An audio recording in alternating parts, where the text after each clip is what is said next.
Now to this, an Austin police officer is off the force this afternoon, fired after officials say he was under the influence of alcohol at work. His supervisor also facing a lengthy suspension for how he handled that officer's actions. Interim Police Chief Brian Manley just wrapped up a press conference. KVU's Tony Plahetsky is live at APD headquarters with the details. Tony?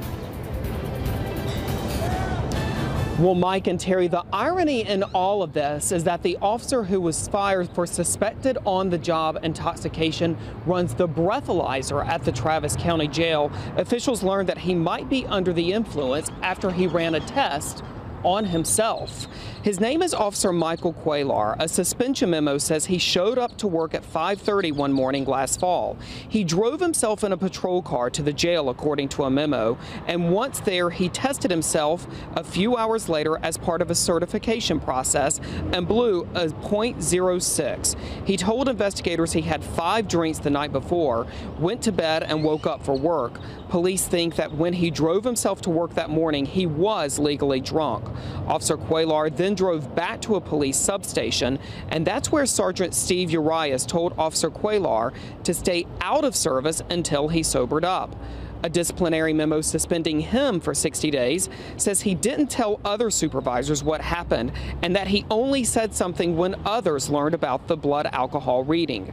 Now, as part of his punishment, he will be on probation for a year and faces firing if he violates any other department policy. Here's what Interim Police Chief Brian Manley said about the incident. We have a zero tolerance policy in the Austin Police Department for DWI. And we have a zero tolerance for showing up at work under the influence of alcohol or drugs. We are a zero tolerance in the workplace.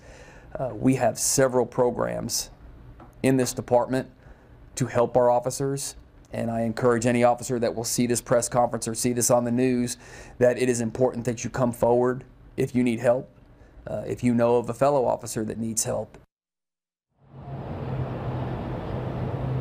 Now, you may recall a couple of years ago, former Police Chief Art Acevedo put in place a policy that said any officer suspected of drunk driving, whether off-duty or on duty, would be fired if they were caught. Police Chief Art Acevedo left last fall, of course, for Houston, but that policy does remain in place. Reporting live from APD headquarters, Tony Plahetsky, KVU News.